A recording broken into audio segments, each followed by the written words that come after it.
Last night's debate, absolute domination, annihilation. In fact, it wasn't even close. It was literally over in the first couple of minutes.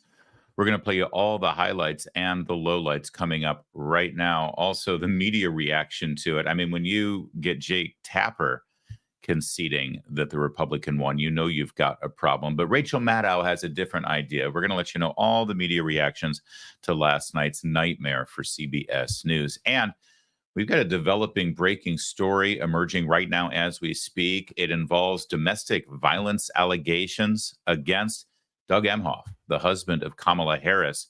It's just breaking now. We're going to give you the breakdown as it's being reported and breaking down all the sourcing for that story that looks pretty rock solid and a really, really bad news cycle that the Kamala Harris and Tim Walz campaign is about to endure.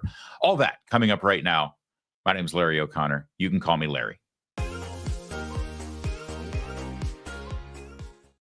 Yeah, that debate last night was an absolute domination, as I said. JD Vance completely mopped the floor with Tim Walz. Even if you were at a bar and you weren't listening to the debate, you were just watching it because they had it on. Here in D.C., they do that. Instead of like football games and baseball games, they put on like news channels and political debates. It's weird. We're weird here in D.C.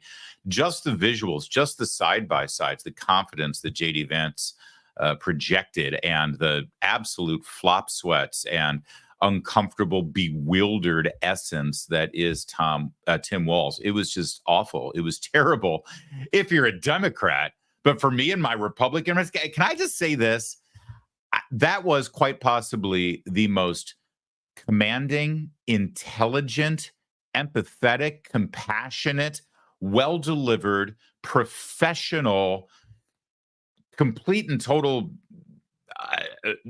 ownership of the facts and the platform and stage on behalf of JD Vance that I have seen in my mature political lifetime. And I say that because when Ronald Reagan was debating back in the day, I wasn't really a grown-up. I wasn't really focusing much on it. That was a complete and total masterclass by JD Vance. I'll say this, and this is very, very rare. This morning, I woke up proud to be a Republican with that man on the ticket for my party. And I guess there have been some post-presidential or vice presidential debates when I felt proud to be a Republican, but more because of the contrast with the Democrat. You know, I'm like, well, I'm glad I'm not supporting that person, right? But no, I'm proud to be a Republican because I'm proud to say, yeah, that's our guy. That's our future. That was something else. And let's kick it off right here in our analysis with what could be sort of the quintessential moment of the debate, not just showing off JD Vance's command of the facts and the moment and the platform he was on, but also the CBS News moderators' intrusion into our process, their attempt to meddle in our right as citizens to hear from our candidates and evaluate what they have to say. CBS News couldn't stop themselves. It's who they are. Watch this.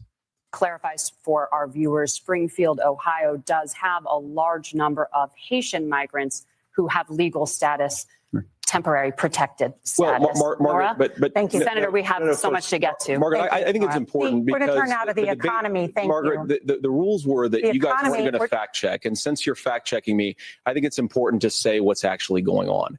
So there's an application called the CBP One app, where you can go on as an illegal migrant, apply for asylum or apply for parole, and be granted legal status at the wave of a Kamala Harris open border wand.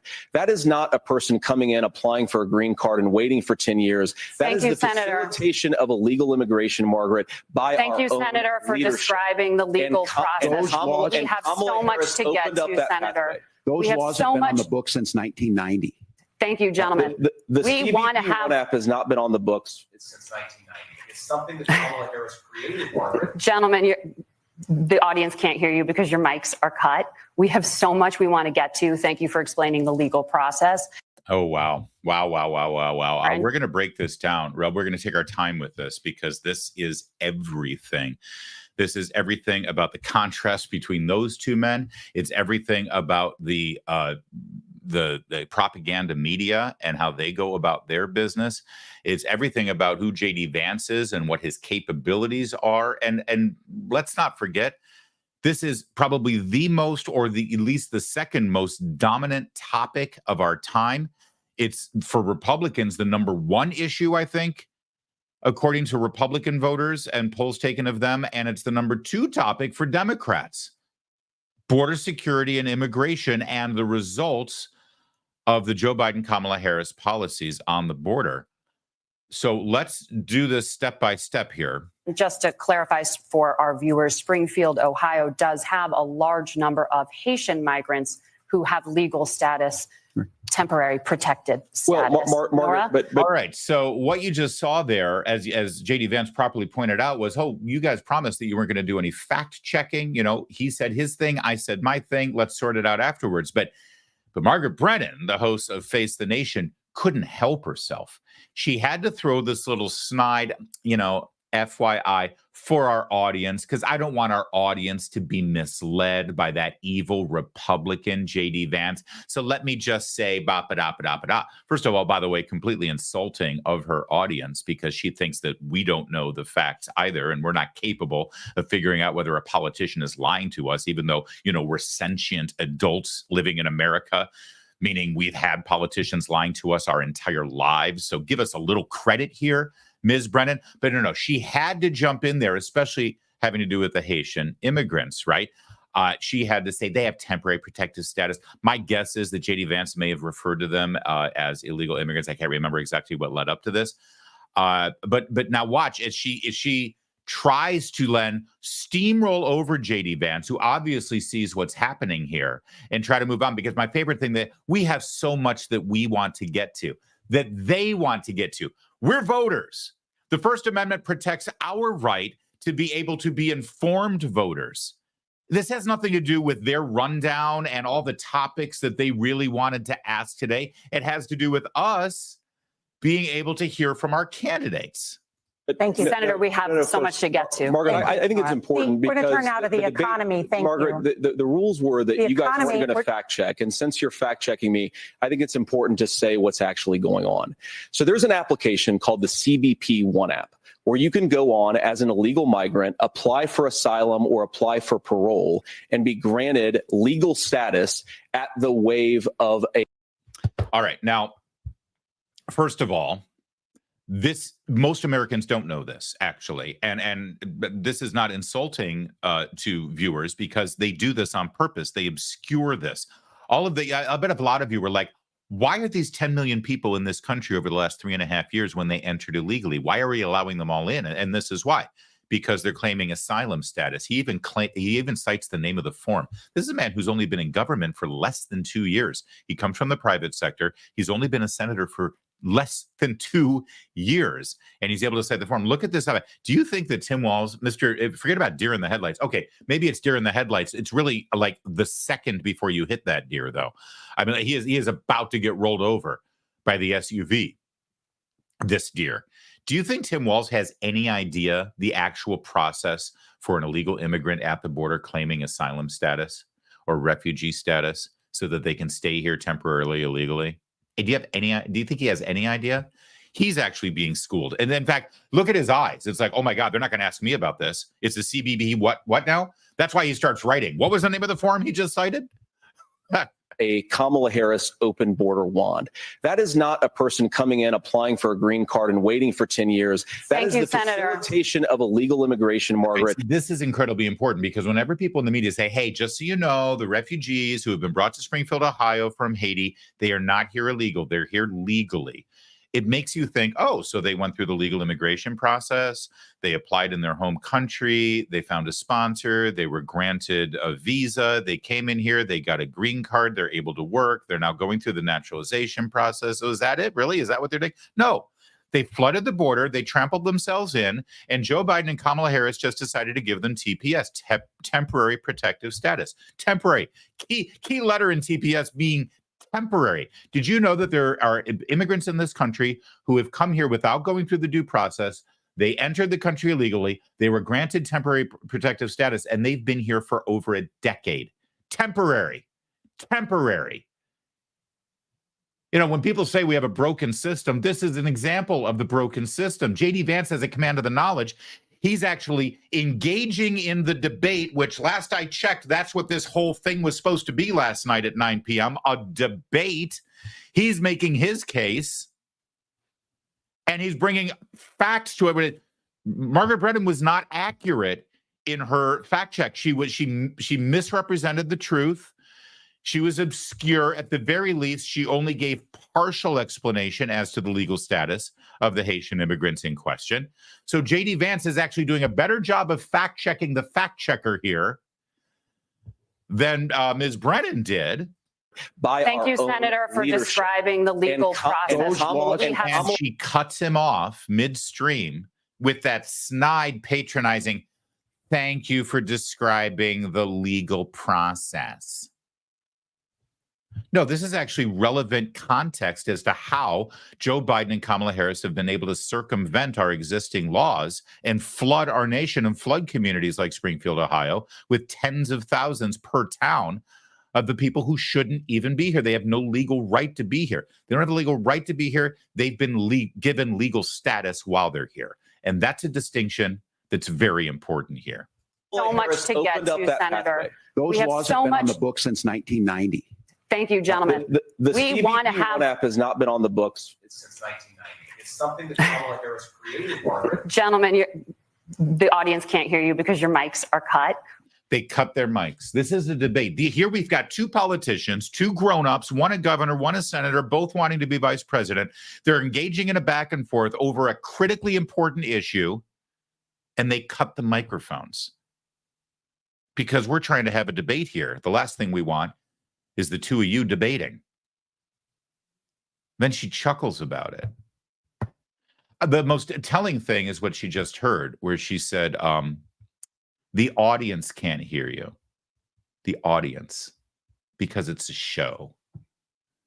We're not an audience. We're citizens. We're voters. We have the right to hear these elected officials unencumbered by your intrusion. The audience? Because, you see, this isn't really a debate as far as CBS News is concerned or Norah O'Donnell and Margaret Brennan are concerned. No.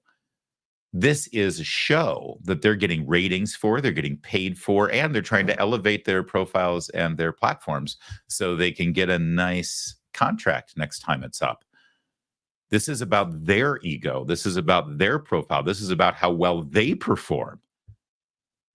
The best moderators of a debate are like referees at a football game. You shouldn't be talking about them the next day.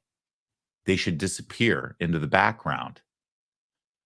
But that doesn't help you get that big contract at the network and get that next promotion. So that's what we saw. But it would be one thing if that was the only time that Margaret Brennan decided to fact check or the moderators decided to fact check. But see, here's the thing. There was a whole lot that went on in this debate that could have been fact checked, that didn't get fact checked. You can tell just by the side-by-side imagery was so amazing in this debate. And this is another perfect example of JD Vance is dying to fact check the buffoon on your right. He wasn't really able to, given the format, but we're going to help you out. Let's see what Tim Walz is saying. Governor, I do want to let you respond to the allegation that the vice president is letting in. Well, of course, that's not true. And again, you have the facts. I guess we agreed not to fact check. I'll check it. That look, crossings are down compared to when Donald Trump left office. Oh, I'd like you to have the opportunity to reply to the allegation that the vice president is letting people in across the border. Where do we begin with this? I guess there's really just one thing that we can do. You remember about, what was it, 10 months ago? On this program, we talked about the showdown between the Supreme Court, Joe Biden's administration, and the governor of Texas, Greg Abbott, as they were putting razor wire up to protect the state of Texas from illegal crossings at the Rio Grande. And they want a temporary order to not to remove the razor wire per se, but the federal government, as they usually do at the Supreme Court level, won the argument that the border is their jurisdiction, right?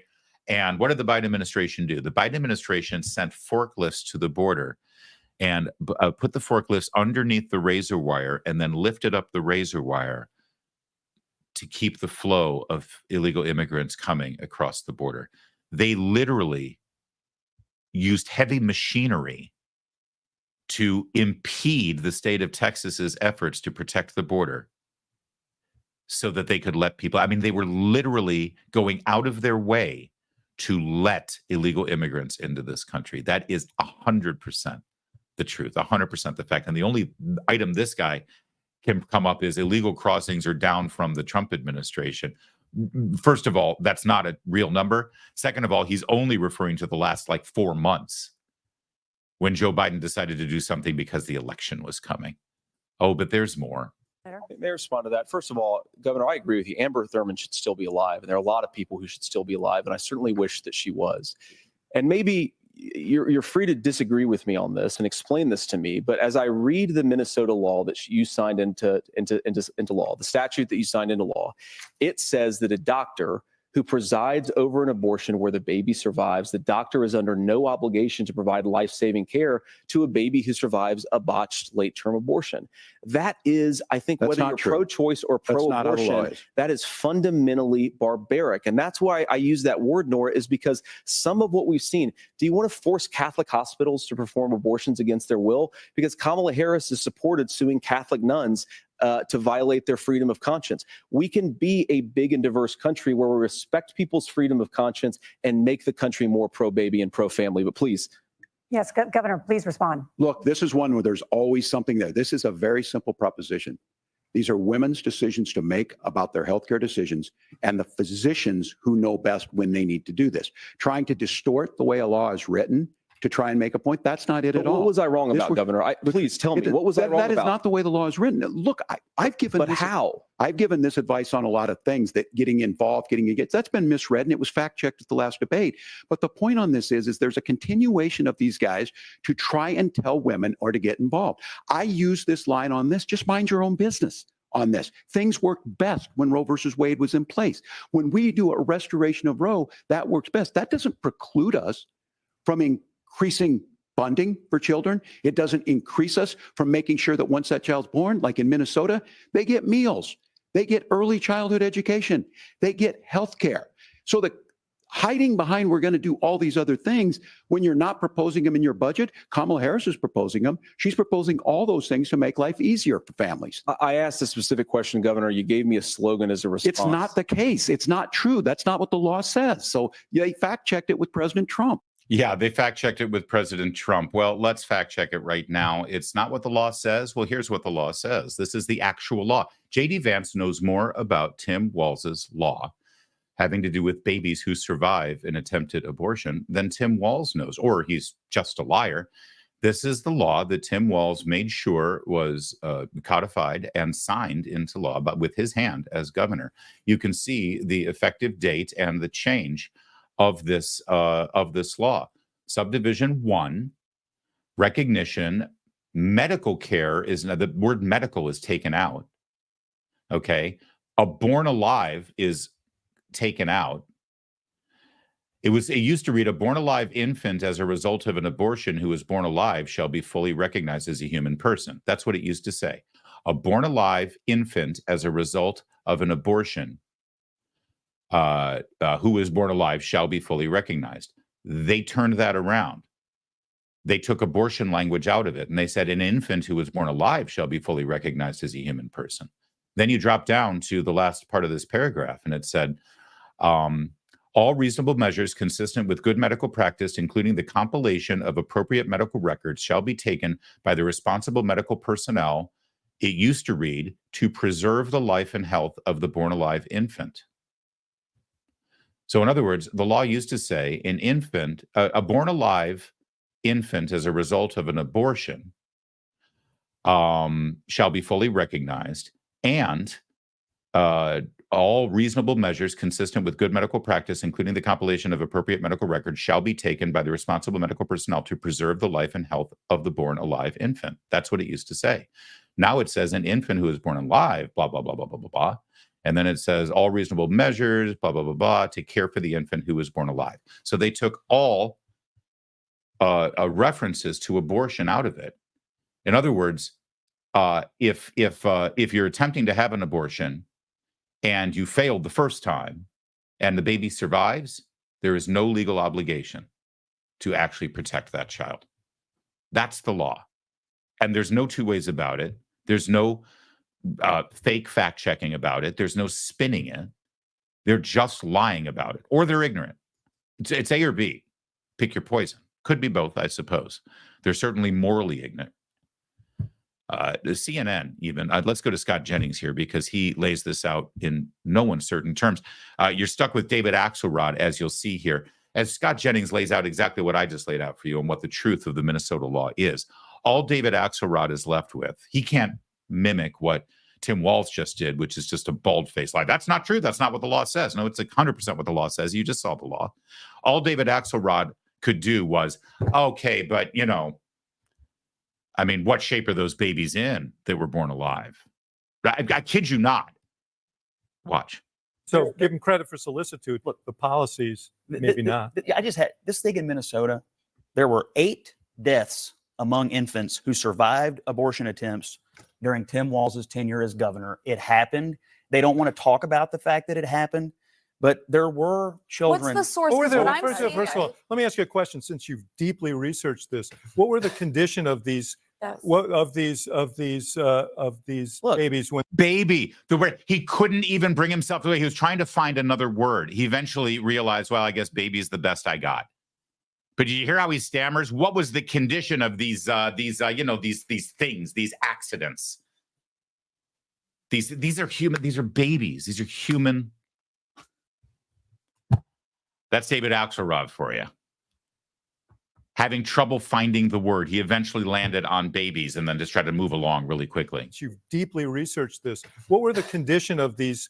What of these Look, babies when they were born? Why can't What was the participation of the family? They tried to abort the babies and they survived the abortion and then they died. And you think that families casually tossed them aside? No, I think. Tell me what their condition I was, think Scott. Tim Walz Could they casually have tossed the survived? truth And about it aside. was it a case of families That's what I not think. wanting children to suffer when they were told that they are doomed? Yes. Yeah. Is that and that is the I know. reality So of the case. that But seems you know what? important to me. Here's what I will say. Keep talking about that because when you all talk about abortion like this, it is when women and that gender gap continues to divide, not in your favor. Because women, it is disrespectful to pretend like women are making choices about abortion. That is the intent to just let a baby die at 9 months. Let me finish it here. And it is dishonest for JD Vance to go up there and try and push that narrative. And that is what I'm saying when I said he presented well, but his policies and what he was saying was not truthful. It just wasn't. And that is why the overwhelming American people, since Roe has been overturned, you guys are not winning. You are not winning. And if you run on this issue, you will not win in November. They're not running on this issue. They're running. They're lying on this issue. They're running on. It's up to the states, and they're running on Donald Trump's moderate position of some reasonable restrictions, rape, They're incest, and lying. life for the Can I mother, say something? IVF support. Can I just say something about this? They're lying. You are one of your frequent go-to points is Kamala Harris said this in 2019.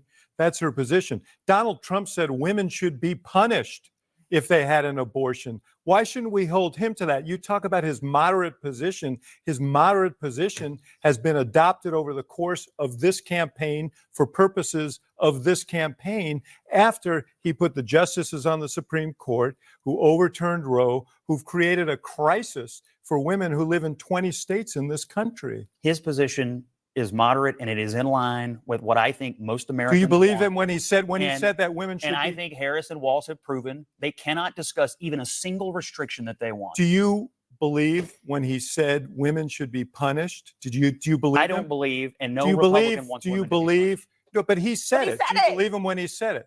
And at the time, it was roundly believe- criticized by other Republicans. Did you believe him when he said it? I can tell you what Republicans believe, which is I'm just reasonable. asking you what Trump believes. I'm telling you what he's running on right now. I But know what what he's running on right now.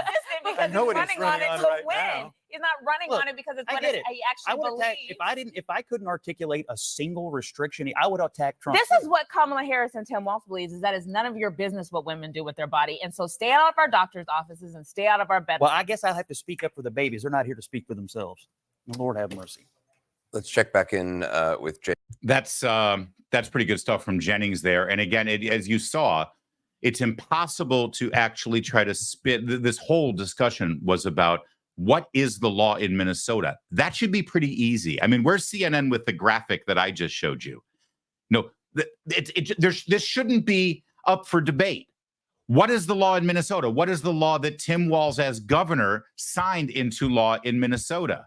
And instead we get this other, well, Trump said this in 2016 at a town hall before he was elected. And what are the status of those babies that were born after their parents tried to abort them? And maybe the parents were trying to end their suffering. Yeah, the parents who just tried to abort that baby they're just trying to end their suffering. You square that circle for me.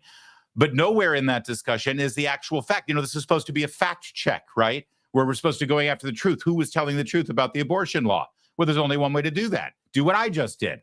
Look at the law. They wouldn't do that. You know why? Yes, you do know why. The one moment on the debate stage where the moderators actually cornered Tim Walz on an issue was something that just popped up thanks to the Washington Free Beacon, right of center, conservative colleagues over there at the Washington Free Beacon who did investigative reporting that was begun by Minnesota Public Radio.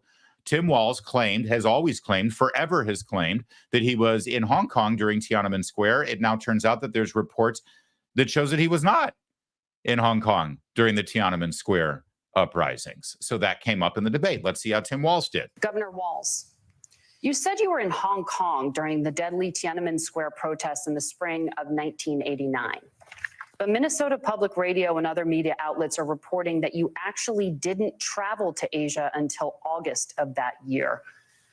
Can you explain that discrepancy? Yeah, well, and to the folks out there who didn't get at the top of this, look, I grew up in small rural Nebraska, town of 400, town that you rode your bike with your buddies till the streetlights come on, and I'm proud of that service.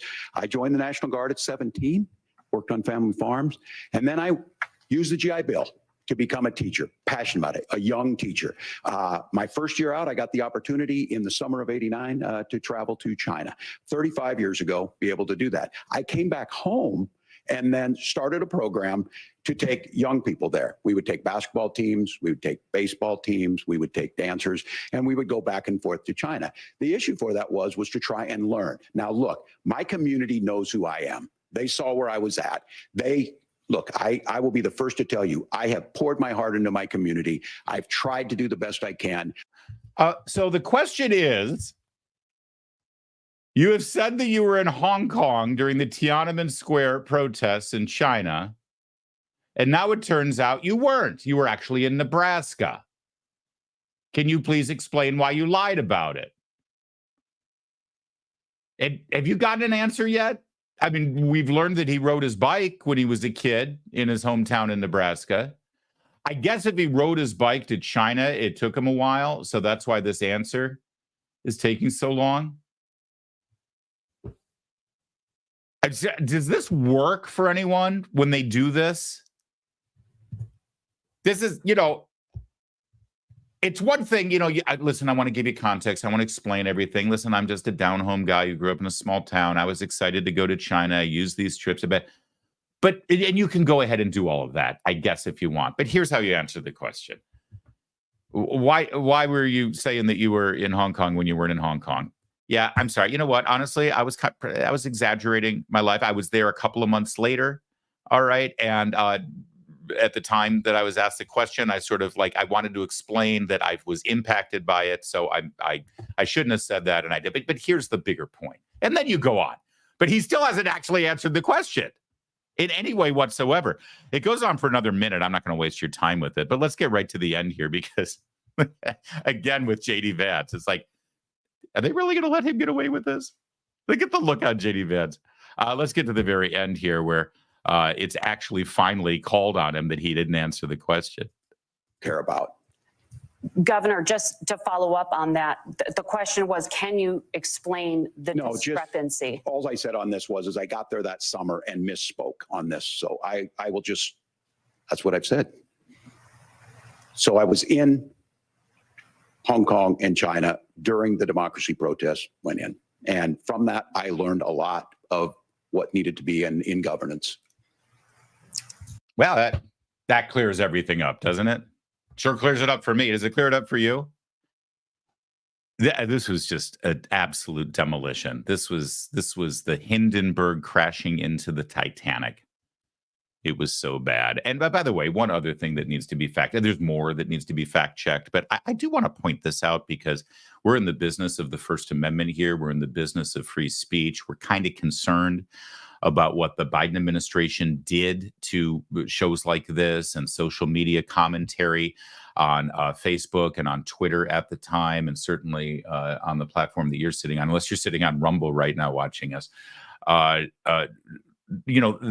That should freak you out, that the government gets in and puts pressure on these companies to censor us and silence our voices. So there was a question about the First Amendment that came up toward the end of the debate, having to do with reactions to the 2020 presidential campaign.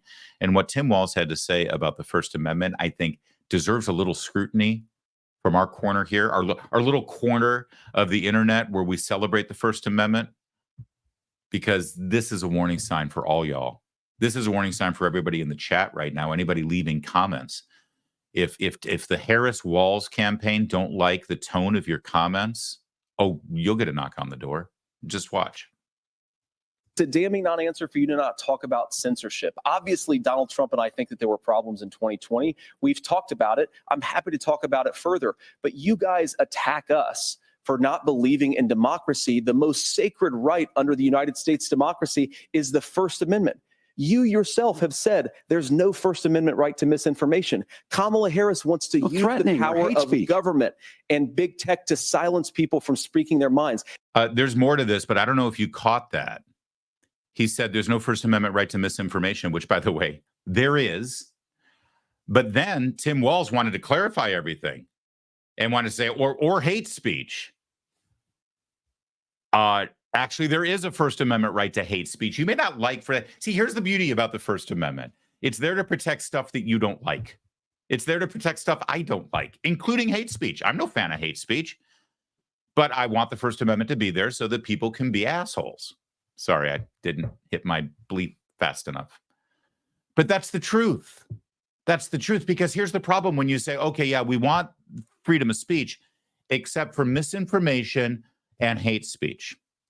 Well, but then that means somebody has to decide what is misinformation and what is hate speech. And if the Harris-Walz administration is in charge of making those determinations, well, we know what they'll do. We already know what they'll do because this is what they've already done. If you think that masks won't actually work to prevent the spread of the COVID-19 virus, that's misinformation. If you think that the COVID-19 virus was leaked from the Wuhan lab instead of just accidentally showing up in somebody's bat soup, that's misinformation. If you think the shot that they're compelling everybody to take lest they get fired and ostracized from society won't actually help to stop the spread of the COVID-19 virus, well, that's misinformation. Of course, all three of those things are accurate. They're true. The government knew they were true, but the government said it was misinformation, and they punish people for it. If you think that there's evidence on Hunter Biden's laptop that is incredibly incriminating and should affect the election and how people vote, that's misinformation. And they literally censored that story and ruined people's lives and careers if they tried to talk about it leading up to the last election 4 years ago. Oh, and hate speech. Don't get me started on hate speech. If you think a person who was born with male genitalia and now presents themselves as a woman and wants to play in women's sports and are physically endangering young women's health and lives by engaging in physical activities with them on the athletic playing field, or if you think that it's wrong for that is a threat to democracy that will... Excuse me. Don't know how that happened. If you think that it's wrong that a man who was born a man is able to get undressed and expose themselves to your 14-year-old daughter in a locker room, if you dare to say that a man who was born a man who's now acting like a woman should be called or referred to as he and him, well, that would be hate speech in the Harris-Walz administration. So his admission there and concession that misinformation and hate speech isn't protected by the First Amendment is absolutely damning. And in my opinion, disqualifying for anybody to get a vote for any federal office. When he's sworn in on a Bible or whatever book he decides to use, he'll swear to protect and defend the Constitution of the United States. What does he think that Constitution is if he doesn't think the First Amendment protects from those things I just laid out? But it gets worse here from this ignoramus. Tech to silence people from speaking their minds. That is a threat to democracy that will long outlive this present political moment. I would like Democrats and Republicans to both reject censorship. Let's persuade one another. Let's argue about ideas, and then let's come together afterwards. You can't yell fire in a crowded theater. That's the test. That's the Supreme Court test. Tim. Okay, so if this is news to you, I'm sorry about that. It's an indictment of our own media and our own education system in this country. And I don't want you to hear what I'm about to say and then take the ball and run with it and go and replicate this behavior, because it would be horrible and odious and dangerous. But breaking, you can yell fire in a crowded theater. That is, in fact, protected speech. The fact that this guy is a governor of a state in the United States of America, operating under the Constitution of the United States, and he doesn't know that, is absolutely terrifying. The fact that this man wore the uniform of the United States military and theoretically was willing to go and fight and kill and die on behalf of those very rights that are articulated in the Bill of Rights, and he doesn't even understand them, is absolutely horrifying. There was a Supreme Court decision, Oliver Wendell Holmes, back in the turn of the last century, that did say that you can't, that yelling fire in a crowded theater is not protected speech. Of course, the law that was being determined by the Supreme Court at that time had nothing to do with anyone yelling fire anywhere. It was actually the federal government arresting anti-war protesters during World War I. And the people defending the anti-war protesters said this is protected speech. Federal government under Democrat Woodrow Wilson wanted to throw those protesters in prison for daring to challenge his authority and the Democrat administration at the time during World War I. And the Supreme Court backed that up by saying not all speech is protected. And one of the anecdotal examples of protected free speech, or unprotected free speech, I should say, was yelling fire in a crowded theater. Yes, at the time, in 1917, I think it was, the Supreme Court jurisprudence was you can't yell fire in a crowded theater. About 50 years later, right about the time Tim Walz was born, the Supreme Court overruled that.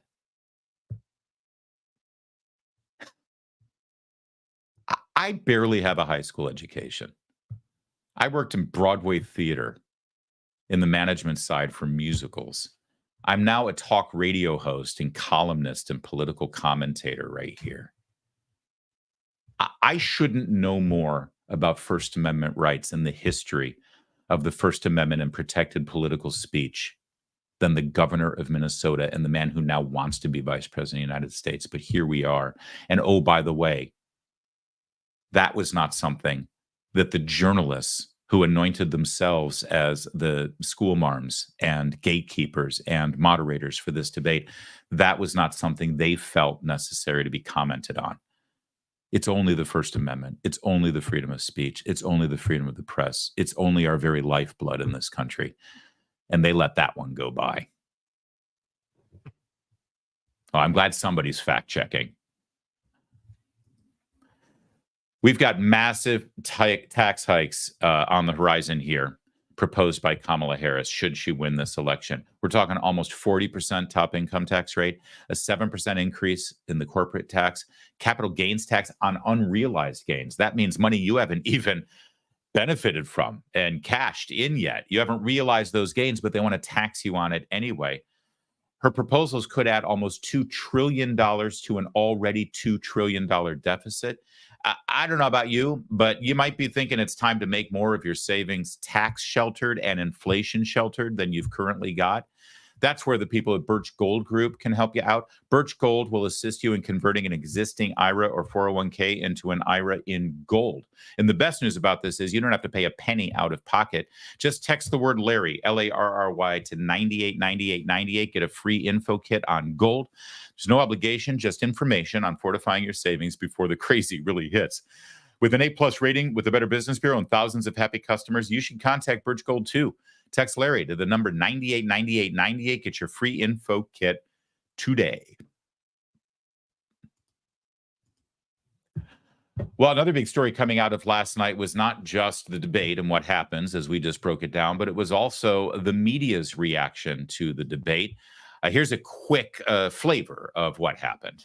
There is no doubt in my mind, however Governor Walz did in terms of sincerity, that Vance won this debate. Does Governor Walz have a problem with the truth? No. They were talking at one point, Vance wanted to correct something about how Haitians got into this country. And he was right. And the moderators wouldn't let him correct it. It's very interesting. But at the beginning, the two issues driving the campaign right now are Harris has a big deficit on the economy. Harris has a big deficit on immigration. And Republicans were happy tonight and Democrats a little bit nervous that on those two issues, Vance carried it. JD Vance is much more experienced at this, at public speaking, at defending himself, at pivoting. It's the audacity. I agree with you that we're in year 9 and no one knows how to cover the audacity. The audacity is that someone should have said, stop it, stop. Are you effing kidding me? And they should have dropped that F-bomb, right? I mean, they should have just, this is a debate. This may be the only chance people have to see the difference. That's just glorious. I mean, you just inject that into my veins, especially coming from Nicole Wallace. Can we break this down here for a minute? That first one, I don't know if you caught it because of the size of the screen there. That's Geraldo Rivera. Geraldo Rivera there on Dan Abrams' show on News. There is no doubt in my mind, however Governor Walz did in terms of sincerity, that Vance won this debate. I do love that he says, listen, Tim Walz at least was sincere. He was super sincere when he was lying about his own record and Kamala Harris's record. I mean, give this to Tim Walz. When he lies, he's real sincere about it. But when again, Geraldo Rivera, no doubt in his mind, JD Vance wins. Does Governor Walz have a problem with the truth? No. You know, when you're on MSNBC and you're asking Democrat Senator Amy Klobuchar there, who's spinning, he's trying to spin for Tim Walz, her fellow Minnesotan. And the question is, does Tim Walz have a problem with the truth? You know that it's been a bad night for the Democrat when that's the MSNBC question. They were talking at one point, Vance wanted to correct something about how Haitians got into this country. And he was right. And the moderators wouldn't let him correct it. It's very interesting. Yeah, interesting is one word for it. That's Chris Cuomo, of course, from the Cuomo Democrat crime family, as Rush Limbaugh used to refer to it. He's Democrat royalty. He's there to root for Democrats, but even he couldn't bring himself to throw a lifeline to those moderators and the debacle that we just showed you earlier in the program. But at the beginning, the two issues driving the campaign right now are Harris has a big deficit on the economy. Harris has a big deficit on immigration. And Republicans were happy tonight and Democrats a little bit nervous that on those two issues, Vance carried it. That's right. And you're going to hear a lot of analysis. I've already got some for you from MSNBC. Joe Scarborough tried to spin this and say that Tim Walz actually won because he communicated really well on the most important issues. That's an absolute lie, unless the most important issue is killing unborn babies, which I know that there are some people who believe that killing babies is the only issue that we've got. But if you happen to be one of those voters who care about inflation, cost of living, the economy, immigration, border concerns, crime concerns related to border security, 100% across the board, every focus group showed that Vance killed it, absolutely killed it. Actually didn't kill it, killed Tim Walz on those issues. So everyone's like, oh, it was just style. JD Vance is slick. JD Vance is polished, but he wasn't good on the issues. No, actually, on the issues, he absolutely killed it. JD Vance is much more experienced at this, at public speaking, at defending himself, at pivoting. That may be my favorite. That may be my favorite, Jake Tapper. JD Vance is more experienced at this sort of thing. So when was JD Vance elected as Senator of Ohio? Do you know? It was November of 2022. When he was elected? That's not even 2 years ago. Which means he was sworn in as senator in January of 2023. It means he began his campaign maybe a year before. So let's give him this. With regard to public speaking, campaigning, stump speeches, giving interviews, and engaging in political debates, he's been doing it, let's say, for 3 years, if he started a year before the actual election day. Tim Walz has been governor of Minnesota. He's in his second term now. Before that, he served in Congress for multiple terms. And before that, he was a school teacher. Last I checked, when you're a school teacher, public speaking is part of the gig. It's part of the job. And responding to questions when you're a teacher. I mean, seriously, Tim Walz's entire life has been standing up in front of people and talking and answering questions. But Jake Tapper has to throw some sort of fake lifeline here to Democrats and saying, well, yeah, JD Vance won, but let's face it, he's got more experience.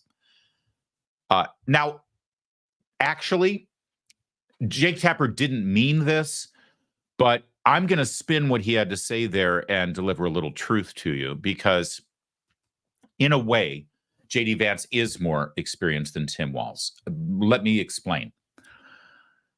JD Vance was named the running mate for Donald Trump the week before the convention, which was what, let's say July 11th, July 10th, I want to say. It was right before the assassination attempt, right? Wasn't it? Or was it right after the assassination? It was right around there. So that means what? All of July, all of August, all of September, 3 months, basically. He's been the running mate.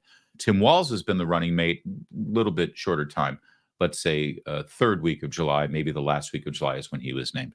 Something like that. I'm sorry if I'm a little fuzzy on the dates. It's been the last 3 months have been the longest decade of my life politically, right?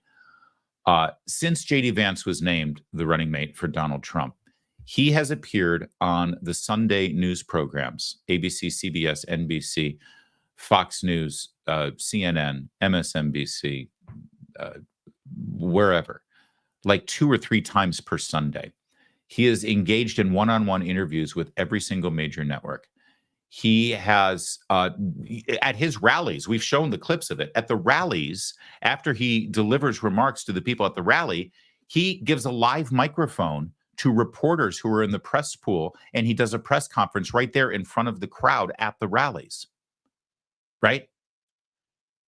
JD Vance has actually engaged and gone into the lion's den and been challenged by journalists and reporters since day one of being named as the running mate. He's had to deal with this every single day. Tim Walz has been wrapped in bubble wrap, put into a feather bed, and then surrounded by protective foam from the beginning. Do you know how many one-on-one interviews Tim Walz has given right now to the media?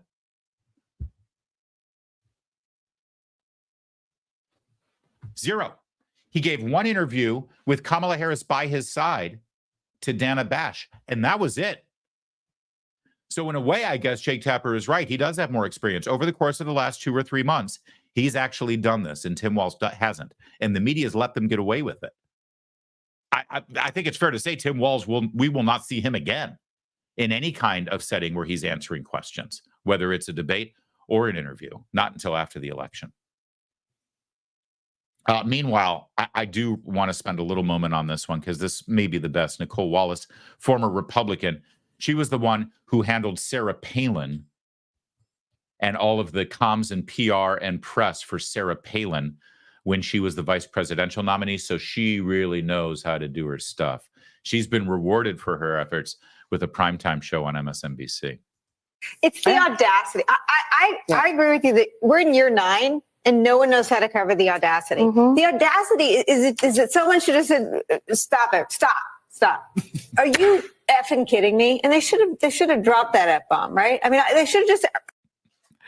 So her problem is that the moderators didn't drop an F-bomb on JD Vance. Her problem is that they're not covering the audacity enough, like they would on MSNBC. By the way, Rachel Maddow, the highest paid person in cable news or all of news, for all I know, Stephanopoulos might outgross her in more ways than one. I do like her reaction. She's supposed to be the grown-up on the panel. And look what she does, Rachel Maddow does, when Nicole Wallace suggests that they actually say the F word at the debate to JD Vance. Stop it. Stop. Are you effing kidding me? And they should have dropped that F-bomb, right? I mean, they should have just. Yeah, she smiles and nods along. Rachel Maddow's down with it. Absolutely. More Rachel Maddow in a moment, but a little bit Nicole Wallace here. By the way, this woman, Simone Sanders, this is all you need to know about MSNBC and NBC News and how the media works. Before this job, she worked for Kamala Harris's comms team in the vice president's press office. She only lasted about a year, though, because Kamala Harris lost 98% of the people who's worked with her over the last 3.5 years. But she worked for Kamala Harris. Before that, she worked for Bernie Sanders. It's good to be a Democrat in politics, isn't it? You work for a politician, you leave, you get a job getting paid 7 figures, sitting on a panel on cable news to continue your job of helping the candidate.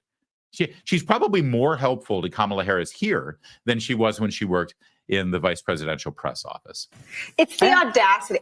Oh, the audacity. That's the audacity again. I thought we had another clip of them. All right. Let's move on to this one. Again, the media reaction. ABC News. This is Lindsay Davis. She may look familiar. She was the co-moderator of the last debacle of a political debate. That was the presidential debate on ABC News, 100% in the tank. She's there for the Democrats. She'll do whatever she can to carry their water, except last night when the truth was just too hard to avoid. It kind of reminded me of the June 27th debate when Kamala Harris that night said of Joe Biden, it was a slow start, but a strong finish. And that's how I felt that Tim Walz kind of did tonight. You know, to use Tim Walz's own words, I mean, a lot about this debate tonight was weird. There were uncomfortable, cringy moments. But overall, I think my takeaway was something that Reince Priebus said on the outset, which was that JD Vance needed to come away as that humble, likable guy from Hillbilly Elegy. It seemed like he did perhaps get some points in that. Okay, so a couple of things here. Tim Walz, to steal a word from Tim Walz, tonight seemed weird. Yeah, you know what was weird about it? You're not used to a Republican commanding the stage like that with gusto. That was probably weird to you. It was probably weird to you that Tim Walz was a bumbling, stumbling sweat act. They couldn't put 2 sentences together. That was weird to you. You saw the man for who he was. But the very beginning of this, I think, was really telling. It kind of reminded me of the June 27th debate when Kamala Harris that night. First of all, when you're comparing Tim Walz's performance to Joe Biden's performance in the last debate, already you got some issues. Okay. But then what did she say? Kamala Harris said that night. Said of Joe Biden, it was a slow start, but a strong finish. And that's how I felt that Tim Walz kind of. There you go. He had a slow start, but he had a strong finish, and he's going to do just as well as Joe Biden did in that June 21st debate. Wait a second. Didn't that end Joe Biden's political career? Okay. Thanks, Lindsay. Anyone else want to chime in on this debate performance? Let's check out CNN. I think we shouldn't lose track. I think even in the civility of the fact that JD Vance came to this debate to land a bunch of punches. And he did. He landed a lot of punches in between all the niceties and all of that. And the thing that really stood out to me was that Tim Walz did not seem prepared for it. Yeah, that actually is probably the best analysis that I've seen. The last part, Tim Walz didn't seem prepared. He wasn't prepared. Let's not forget Pete Buttigieg was doing all of that late night, burning the midnight oil debate prep with Tim Walz as he was portraying JD Vance. I don't know. Maybe they got distracted. Maybe they started watching, the Great British Bake Off together instead of actually, hitting the books. I don't know. But clearly the debate prep didn't work there with Pete Buttigieg. But the first part of it as well, very important, because a lot of people are saying, well, JD Vance was just slick and he was disarming and he was charming, and he was all of those things. He was disarming. He was actually quite complimentary. He was very good at saying, you know what, Tim and I agree on this, except I disagree with him on this. That's such a strong thing to do when you're debating somebody. It's so effective and it's so powerful. And it's a breath of fresh air right now in American politics. But don't lose sight of the fact that he did bring a hammer. It was a velvet hammer, but it was a hammer. And he pounded home some important issues and scored big time with them. And he did it with that charming, affable sort of approach that, well, is impossible to rebut unless you're an incredibly skilled politician. And Tim Walz isn't. See, the other problem with Tim Walz here in all of this that nobody wants to point out is that when you're a Democrat in Minnesota, you are very rarely asked to deliver. You're very rarely asked to be good. You don't have to show much political skill when you're a Democrat in Minnesota. The deck is stacked in your favor. The media is going to help you out. And generally speaking, it's a solid blue state. You're going to, unless you're a complete and total buffoon, you're going to win. The same thing in California with Kamala Harris, by the way. There's no competition. So you get your Tim Walzes. All right, this is the clip I wanted to get to. Back to Nicole Wallace. Now, earlier we showed you the clip. And if you missed this, go ahead and check the clips here at Town Hall Media because it's part of today's show. You'll see that moment where JD Vance was fact-checked on immigration, and Maureen Brennan wanted to just move on and not let him have a say. And he said, no, wait a minute. You're going to fact-check me. Let's get the facts out. And then he delivered a really brilliant litany of the actual information with regard to temporary protective status, with regard to the Haitian migrants that have gotten into this country, and they're utilizing temporary status in a way that it was never originally designed, right? It's a very strong moment, and not only showed the bias of the moderators, but it also showed JD Vance's command of the issues. But if you're Nicole Wallace over on MSNBC, oh, what you saw was toxic masculinity. Like muting powers. And I actually think if you're a woman, that might be the worst moment JD Vance had, because he was going to mansplain right over that mute button. He was, and again, I don't pretend to know how everyone will react to this. I think that a lot of women in positions of authority that should command respect just by virtue of that dynamic will see themselves in some dude that disrespected them and talked over. I mean, there was a moment like that with then vice presidential in the Harris. Okay, so a couple of things here. First of all, look at Chris Hayes here. If Chris Hayes disagrees with Nicole Wallace, you think he's going to say anything after with that explanation?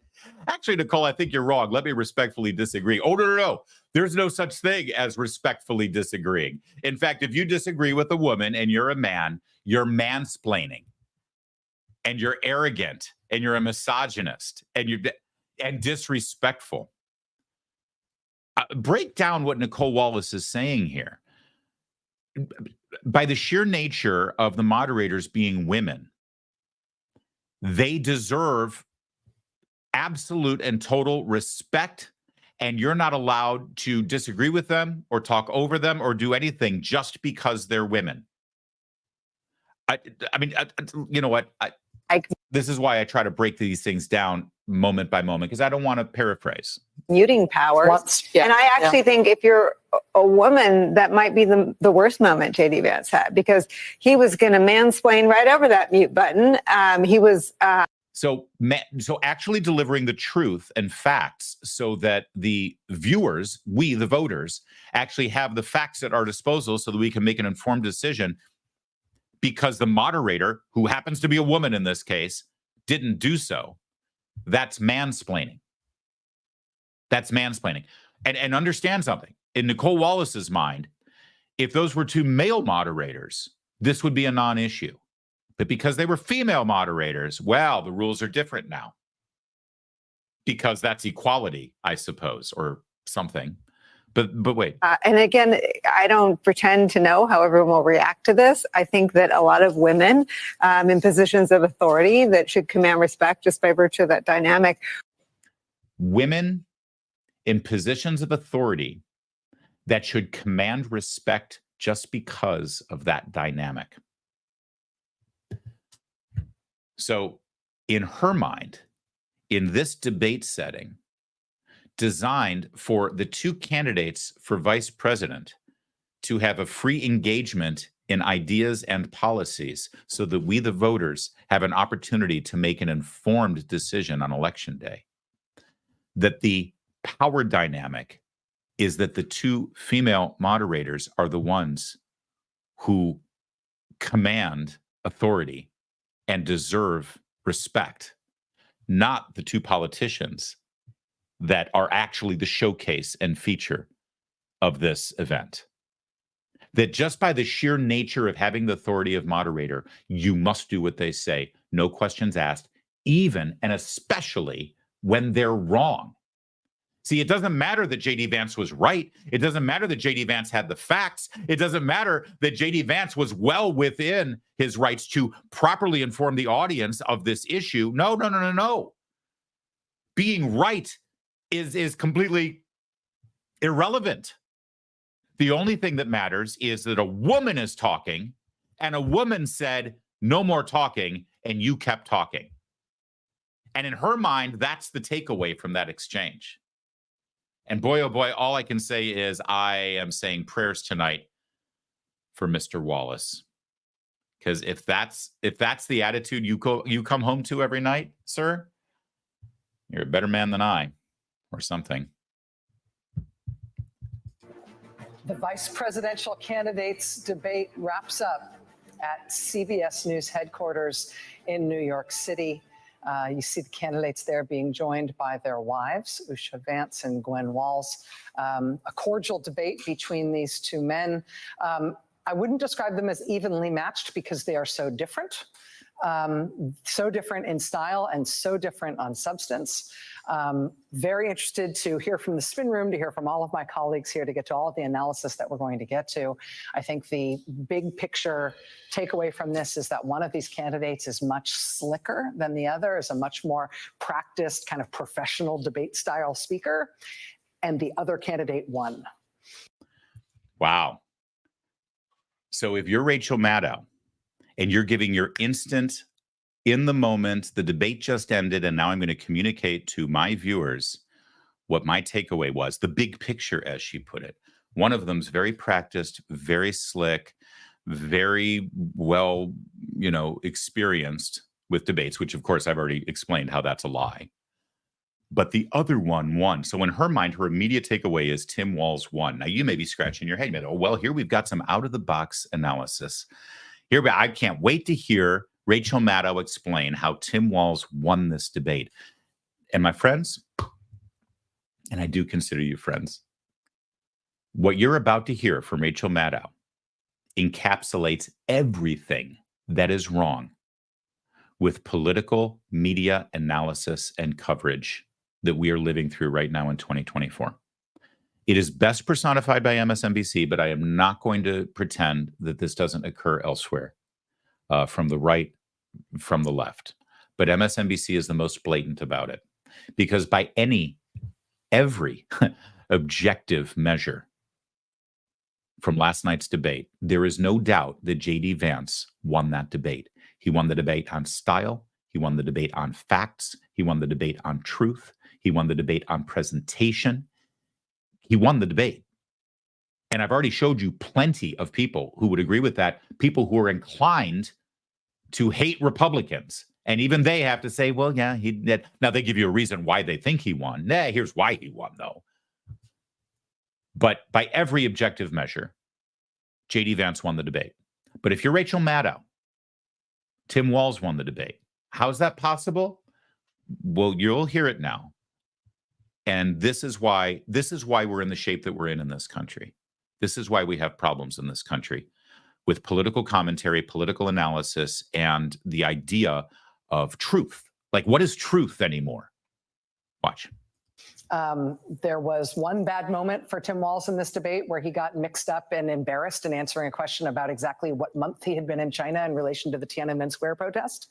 But then on guns, on January 6th, on Obamacare, on the economy, on blaming everything on the border, back again on healthcare, on abortion, on every issue on substance, JD Vance was very polished and very slick, and Tim Walz beat him on all the substantive points. At least that was my take on it. Thank you, Newsbusters, for the clip. Yeah. Did you catch it? On every single issue of substance, which means everything I care about, abortion, don't blame everything on the border, Obamacare, guns, all the left-wing liberal touch points. Tim Walz won because Tim Walz agrees with me. So it doesn't matter. He could have gone up there and literally crapped his pants on stage. He could have spoken in pig Latin the entire time. He could have, had a conniption fit. He could have talked in a falsetto voice the entire time and say, listen, I'm going to do the debate like this because who cares? Rachel Maddow's going to say I won because I'm right on abortion. I actually didn't have to. I did that naturally just now, but I didn't have to. I forgot I had this little button. See, I could do this. Oh, wait, wrong button. I could do this. I'm Tim Walz, and I'm going to say anything I want on abortion because Rachel Maddow is going to agree with me, and that's all that matters to Rachel Maddow. I'll use that next time. But you take my point. This is what's wrong. This is what's wrong with cable news. It's what's wrong with how we have politics reported to us, because Rachel Maddow cannot bring her to say, listen, I disagree with JD Vance. I think he's wrong on the issues, but he obviously won this debate. Tim Walz is a basket case. She couldn't do that. Tim Walz won the debate because I agree with him and he agrees with me. And that's all you need to know. So what are we doing here? What is political analysis at this point? If that's really all that matters. And over on MSNBC, and sadly in too many corners of our political world and our media world, that is all that matters. And that's why the American people are left adrift. That's why the American people, thankfully, are now seeking out other voices and other perspectives and other presentations like you're doing right now. And I appreciate you doing it because we're sick of it. We're tired of it. It's driving us nuts. MSNBC is the worst, but they all do it. And it's time for a change. Hey, Larry. Yes, sir. Quick super chat shout out. Oh, yeah. Super chat. Francie Hartzog with a very cute puppy.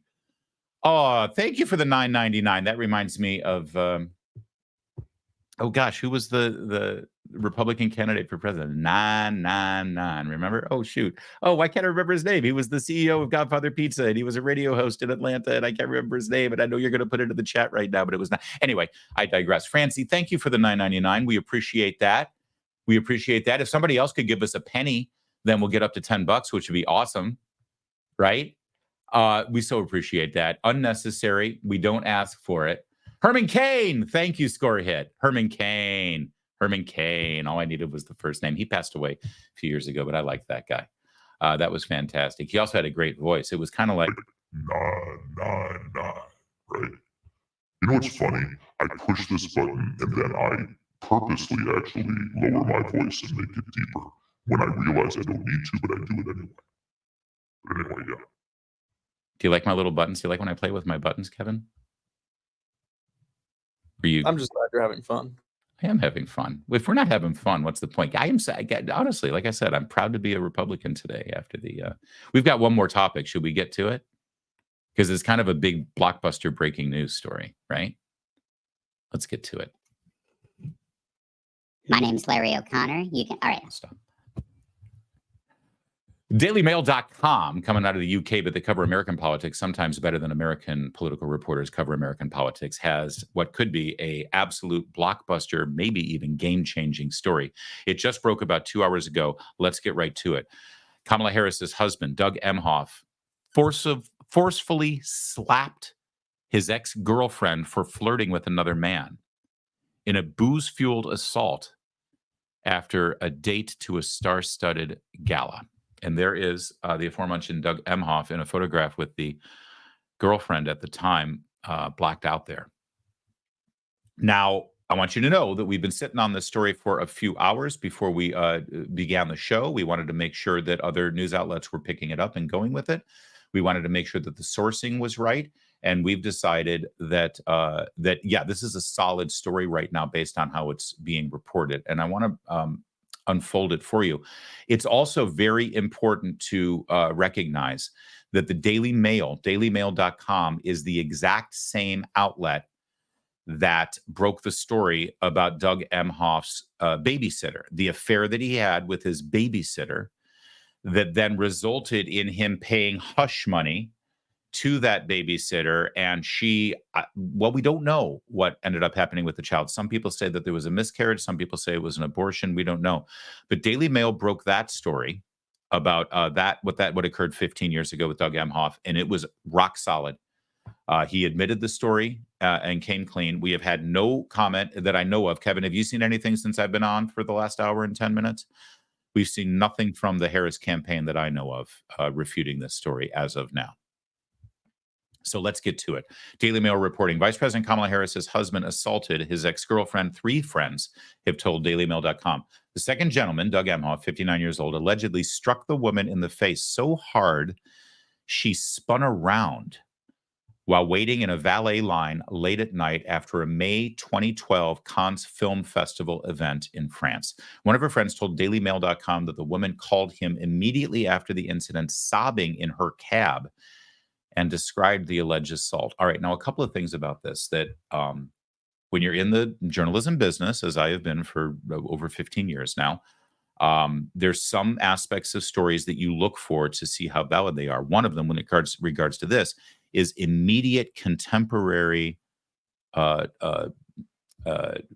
corroboration, right? In other words, if you told somebody about it 8 years later, it could still be a true story, right? Because you were traumatized about it and you didn't want to say anything. But if you told somebody at the moment and that person comes forward and says, yes, this person told me at the moment that it happened, that lends more credence to the story. For instance, Christine Blasey Ford and Brett Kavanaugh, the whole story that she came up with for the confirmation hearings. There was no contemporary. In fact, I think it was like, she can't even remember what year it occurred. It allegedly occurred, Christine Blasey Ford. She can't tell you the actual location which occurred. And there's no contemporary witnesses that she told at the time that this allegation happened. There was no corroboration at all. That didn't stop Kamala Harris, of course, of making a big deal out of it at the confirmation hearings, or the media for that matter, ruining Brett Kavanaugh's life or attempting to ruin his life. But I'm just telling you that as an example. Here we've got somebody who at the moment, like within moments of this thing allegedly occurring, he says, yeah, she called me, or she says she called me. All right, let's get back to it. A second friend. So that's the first friend who says, yes, she called me immediately. DailyMail.com is not naming the woman who is a successful attorney in New York, but will refer to her by the pseudonym Jane. But let me pause there for a moment. Another pattern of behavior. Doug Emhoff has a type. Successful, powerful attorneys. He's a successful, powerful attorney. I believe his ex-wife, the one he cheated on with the babysitter, also either a successful attorney or a successful Hollywood producer and executive. Could be both. Could have been an attorney and then became a Hollywood producer. And of course, Kamala Harris, pretty successful attorney, as they met and got married when she was Attorney General of the state of California back in 2015. So he has a type. Jane apparently is that type. Second friend said Jane, who had been dating Emhoff for 3 months, also told her about the alleged violence at the time. A third friend told DailyMail.com that Jane first told her in 2014, now that would be 2 years later, that's the third witness, that she had dated Emhoff and recounted the full story of his alleged abuse in 2018, excuse me. First told her in 2014 and then recounted the full story in 2018. When then Senator Harris was in the news after grilling Supreme Court Justice Brett Kavanaugh in a Senate hearing over sexual assault allegations. The friends, who all asked not to be named for fear of retaliation by Emhoff and the Democrat Party machine, their right to want to be anonymous as long as they can, shared with DailyMail.com pictures of him and Jane together from 2012 and other documents and communications corroborating elements of the story. So documents corroborating elements of the story. I'm suggesting that might be other photographs showing them in Cannes together, maybe some paperwork or airline tickets or receipts from the airlines going to Cannes. The shocking claim, oh, by the way, Jane has declined to comment for the story, but that's 3 witnesses all saying that they heard this story. The shocking claims follow revelations by DailyMail.com that Emhoff cheated on his first wife and mother of his 2 kids around 2008, allegedly impregnating his daughter's nanny, who also worked as her grade school teacher. Emhoff admitted the affair with the nanny and teacher, Najeen Naylor, after DailyMail.com published the story last month. So this is coming from the same publication that published that story that he eventually admitted to. All three of Jane's friends said she also told them about a disturbing alleged incident during her relationship with the second gentleman, in which Emhoff nonchalantly admitted to impregnating Naylor. Emhoff told Jane that the nanny accused him of causing her to have a miscarriage, the friends claimed. That's a fascinating little nugget, isn't it? According to the friends, Emhoff did not say how he was allegedly responsible for the miscarriage, and he told Jane that the nanny's claims were false. But the second gentleman allegedly confessed to Jane that he paid Naylor a settlement of around $80,000 and had the nanny sign a non-disclosure agreement. Oh, I'm sorry. On this program, we no longer call those non-disclosure agreements because we've learned from how the mainstream media covered the Donald Trump Stormy Daniels story. It's not a non-disclosure agreement. No, it's hush money. He paid her hush money. In fact, now that his wife is running for president, this may be worthy of a criminal investigation because that hush money that he paid, that $80,000, that could be a criminal act to try to circumvent campaign finance laws, right? Right? Isn't that how this game is played? All right, so now let's get to the sourcing on this story. Josh Boswell is one of the reporters from the Daily Mail. Kamala Harris's husband, Doug Emhoff, assaulted his ex-girlfriend. Three of her friends told me. Here are some key details for my full story. Let's look at this together. They were at a celebrity event in France in 2012 in public, and he slapped her in the face so hard she spun around, the friend said. And yes, this is not a joke. This is not the Babylon Bee. Harvey Weinstein was featured at this Amfar fundraiser at Cannes, where the physical abuse is alleged to have happened. You can't make this up. The ex, who we're calling Jane, tried to get away in a cab, but Doug forced his way in. Jane, a successful New York lawyer, immediately called a friend from the car, told him what happened. She told a second friend contemporaneously, too. I spoke to both friends. They provided photos, messages, and documents that helped corroborate their story. Okay, let's take a look. Here's an email dated May 2012. Hi, sweetie. We weren't staying at the Negresco because the rooms they still had available were uber expensive. However, I was able to book a room at the Concord, which is just a couple blocks down from the same street. The Negresco is at 37 Promenade d'Angers, and the Concord is 13 Promenade d'Angers. That's Street of the Angels, right? Anglais, excuse me, Anglais. I've also attached our itinerary. Unfortunately, we have to leave a day early than you so that Doug can be back in LA for his daughter's birthday.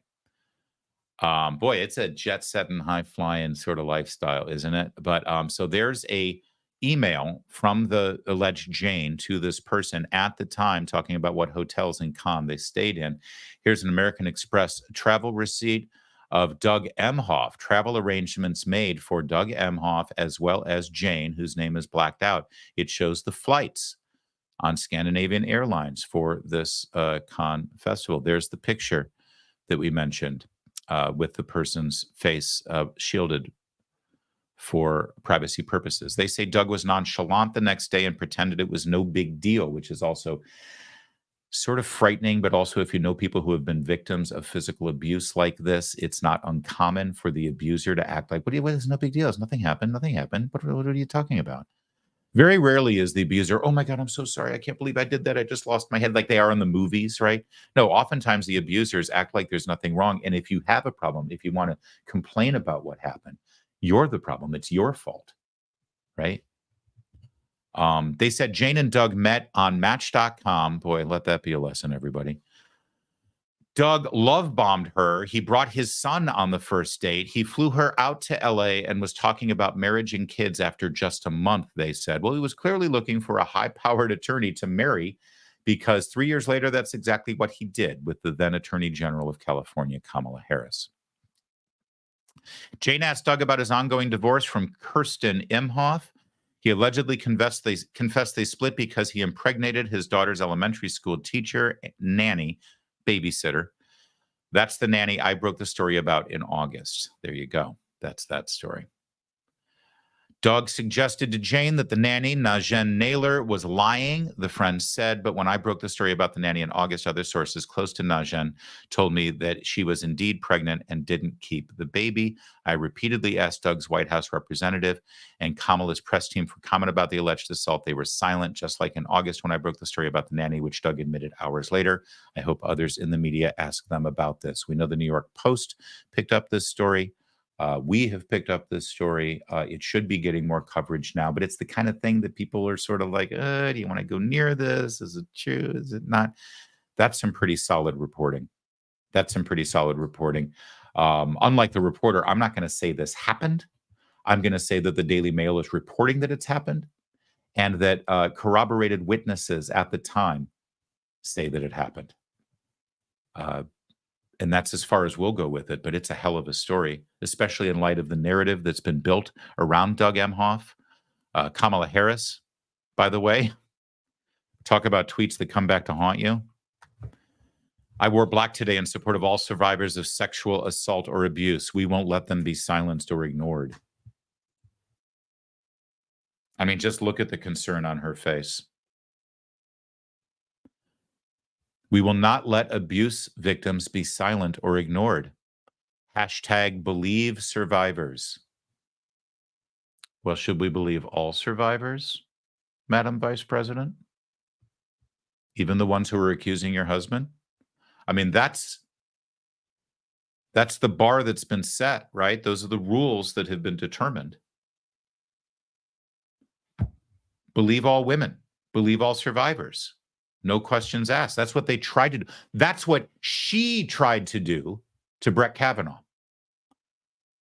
And a story that was way flimsier without any corroboration, contemporary corroboration at the time. But as far as she was concerned, hashtag me too, hashtag believe all women, hashtag believe all survivors. There she is, believe survivors. Does that mean her husband's survivor as well? Meanwhile, our buddy Comfortably Smug points out that in 2021, Tim Walz proclaimed October to be Domestic Violence Awareness Month. There's the proclamation. There's his scrawl. October is Domestic Violence Awareness Month. And if you check the calendar, it's October 2nd.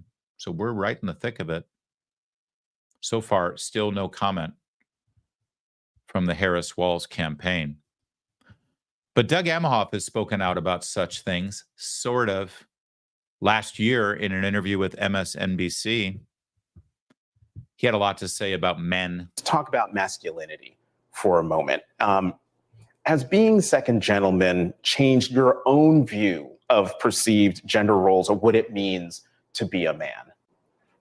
This is something I've thought about a lot and something I've spoken about a lot. There's too much of toxicity, it's masculine toxicity out there, and we've kind of confused what it means to be a man, what it means to be masculine, where you've got this trope out there that you've got to be tough and, angry and lash out to be strong. It's just the opposite. Strength is how you show your love for people. Strength is how you are for people and how you have their back and how you stick up for other people and pushing out against bullies. I mean, that's what I believe it is. So every time I can speak against this toxicity, we're seeing it with our younger people. We're seeing it in our discourse and our politics, in the media. You're seeing it as it relates to so many of the issues that we're pushing back on. So I think it's a problem, and I'm going to continue to use this platform every time I get to speak out against this toxic masculinity that's out there. Toxic masculinity. Boy, what a revealing answer that is. So again, let's watch it one more time with the knowledge now that this man is now being very credibly accused of assaulting his girlfriend in public at a valet parking stand in Cannes, France, smacking her so hard in the face that it made her turn around because he was angry that she was allegedly flirting with another man. Much of toxicity.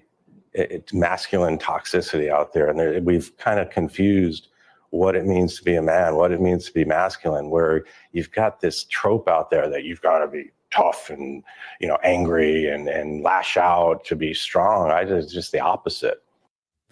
I want you to just for a moment, assuming this story is true and it is incredibly well reported, imagine being this woman. Imagine being Jane, as Daily Mail is calling her, and watching this, knowing who this is, knowing what he's done to you.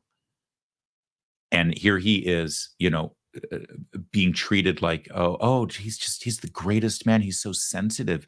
And he's pushing back on that brute force, toxic masculinity. And it's about time that men have to stop behaving badly. And imagine how she's being abused all over again by this guy.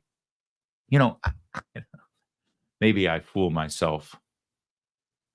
I've never been in this guy's position in any way whatsoever. I've never laid a hand on a woman in this way, in any way, I should say, other than with affection and love.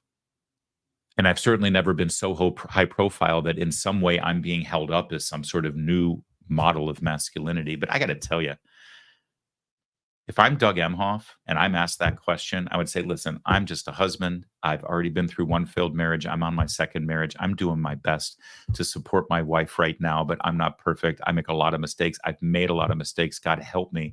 I pray to God every day that I'm the best man that I can be that day for my children and for my wife. And that's the best I can hope for. So if you want some sort of grand lessons on masculinity and how to be a man, don't ask me, because that's not what I signed up for here. That's how a man with humility answers the question. That's how a man with self-awareness answers that question. That's how a man who is humble before the Lord answers that question. But instead, we get this Doug Emhoff from just 3 days ago. Important part, or an interesting part of how people have talked about your role here is how your role has reshaped the perception of masculinity. And I'm not sure you planned on that, but you are an incredibly supportive spouse. Has that been an evolution for you? And do you think that's part of the role you might play as first gentleman? It's funny. I've started to think a lot about this. I've always been like this. My dad was like this. And to me, it's I can't no more. Enough. She's reshaped masculinity in her own way.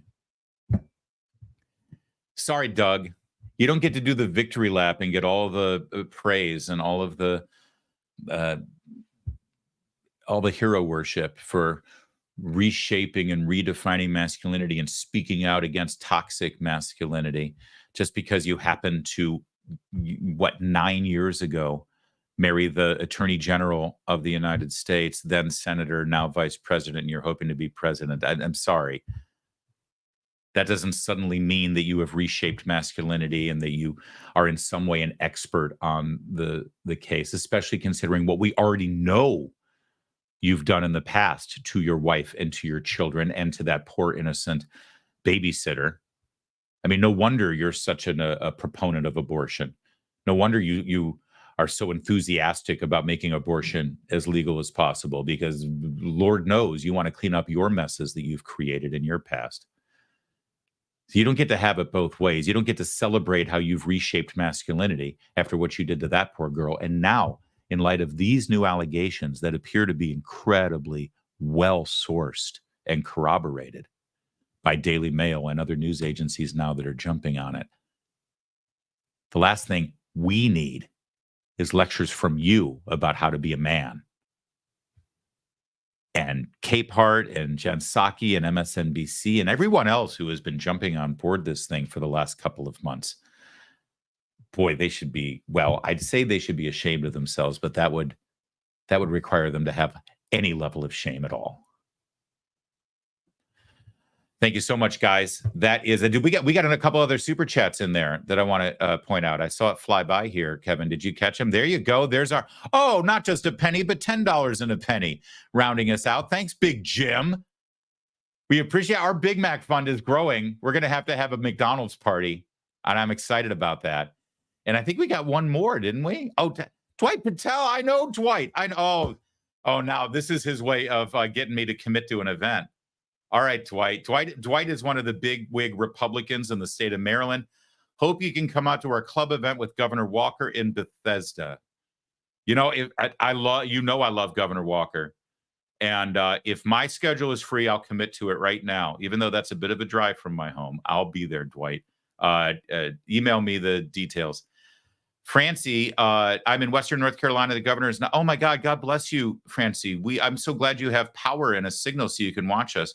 Governor's not coming to help us, and we take care of our own. I have Emma. Oh my goodness, you make me smile every day. Thank you, Francie, and I will call you Francie.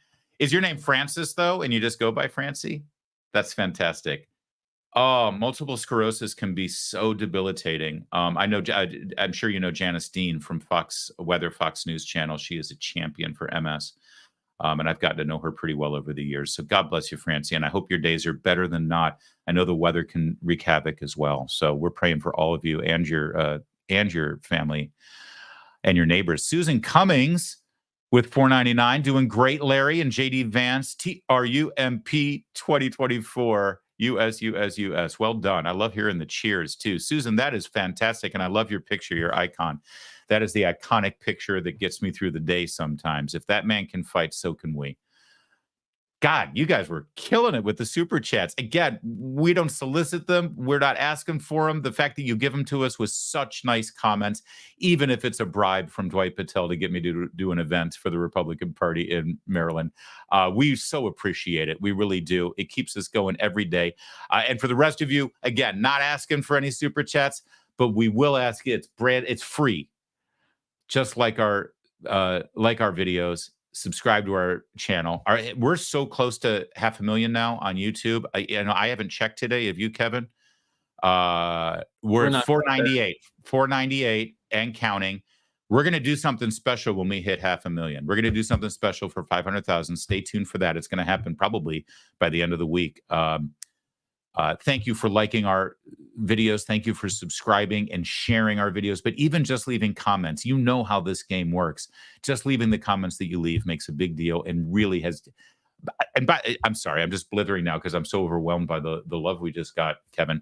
You realize we neglected to point out that we're now in our second year officially for this show, right? We began first week. Go ahead, Kevin. I keep talking over you. No, yeah, you probably remember the exact start time better than I do, but that's about right. It was it was the first week of October. It actually was September 30th because last year, because of leap year, it was 2 days ago. So the first Monday, I believe it was either September 30th or September 29th, but it was this first week of October that we began the show. The show was sort of a different incarnation back then. For the first 2 months, we would pre-record separate segments and just sort of put them together and put them out there on social media. We didn't start going live, Kevin, I want to say, until January. I think that's right. We kind of revamped the whole process January 1. Yeah, we were just sort of feeling it out, figuring out what worked, what didn't work. We were creating separate segments. Then we said, tell you what, let's just do this thing as one live show, and then we'll break out the segments later. We started going live on YouTube. We took a break from YouTube and just went live on Rumble for a while. We came back to YouTube with our live shows. So it has been 1 year, astounding, phenomenal growth in just 1 year. Our daily audience continues to grow. Some of our clips have already gotten over 1 million views. Multiple clips in the 500,000 and more, and in the 6-digit figures, more than we've ever dreamed. And our subscriptions, I absolutely, the subscriber numbers have been astounding. Now almost hitting 500,000. We cannot do any of this without you and your support. That's how this works. You know that. The more you talk about us, the more you make this appointment viewing so you watch us every day. And the easiest way to do that is to put the alerts on. When you hit subscribe, then there's a little bell there. You get the alert. And I love that because it forces YouTube to actually do our work for us. I love that YouTube works for us. I love that Rumble. I love the guys at Rumble, but put them to work. When you turn alerts on, then they'll automatically go out and reach out to you on your device and say, hey, Larry's about to start. Come on, let's go watch it. That's great. That's powerful. And it's about time they brought something to the table. Make them work a little bit. We love it. We love you. We love you for all the support. Thank you for that. And let's keep it together, man.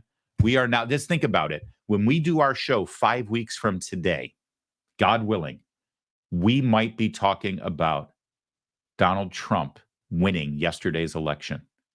I'd like to think that the election will be so overwhelming that we won't have to wait days and days and days for the results. 5 weeks from right now, we could be having a special 8-hour nonstop live celebration on the victorious Trump-Vance ticket from the night before. Let's visualize that. Let's work together on it, and let's keep our head down and keep fighting. Fight, fight, fight, like we are 20 points behind. Thanks for watching today. We'll see you tomorrow. My name's Larry O'Connor. You can call me Larry.